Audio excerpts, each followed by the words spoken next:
Get right to our top story. Fox 2 continuing to follow a news alert from Belleville. 2 people shot outside a popular bar right ahead of the holiday weekend. Yeah, this all happening in the center of Main Street in downtown Belleville. Right now, several suspects are still on the run.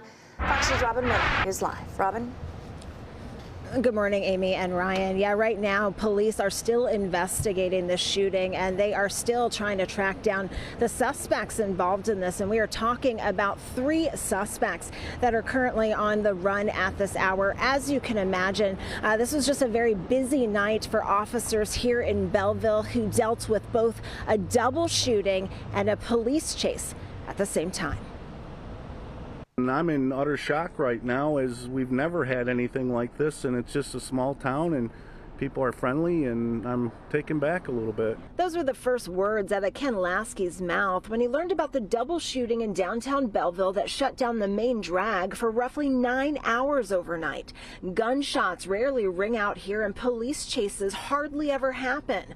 Officers on Thursday night, though, dealt with both. It's gun violence everywhere, and you're not safe in a small town, a church, anywhere. It was around 11 o'clock when police were told to be on the lookout for a stolen Jeep. Officers soon spotted it driving erratically on Main Street. Around that same time, dispatchers started getting calls about a shooting close to Egan's Pub.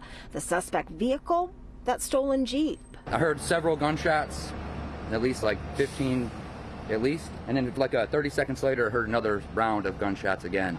And then saw the car kind of sped through the light and had rate of speed. Sources tell us the suspects in that stolen Jeep were shooting at the people driving this black car, causing it to collide with this building.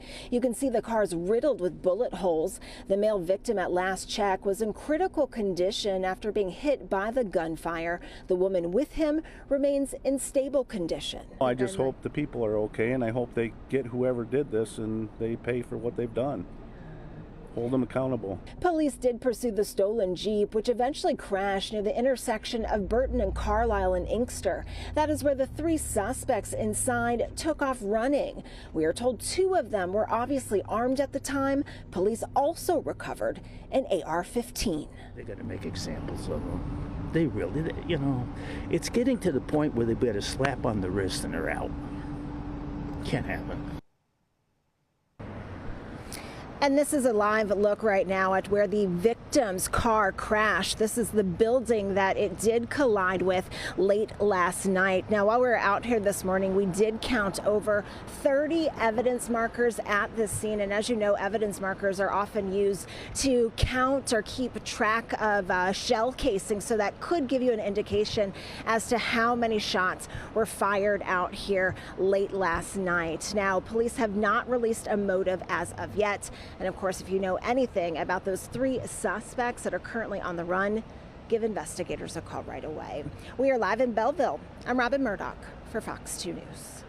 So, Robin, just to clarify, none of this took place inside the bar. It was all outside. And right now, we don't know of any relationship or any kind of the fact that the suspect might have known the victims, anything like that? Yeah, so we're hearing a lot of talk while we've been out here throughout Belleville this morning. We have heard, several different stories about what may have prompted the shooting, but without getting confirmation from police, I don't feel comfortable sharing that at this point. But yes, the incident happened in the street here. It did not happen inside any of the businesses, and it does not appear that it was connected to any of the businesses. But again, a lot of investigation still to do with this, and of course, we will stay on top of it.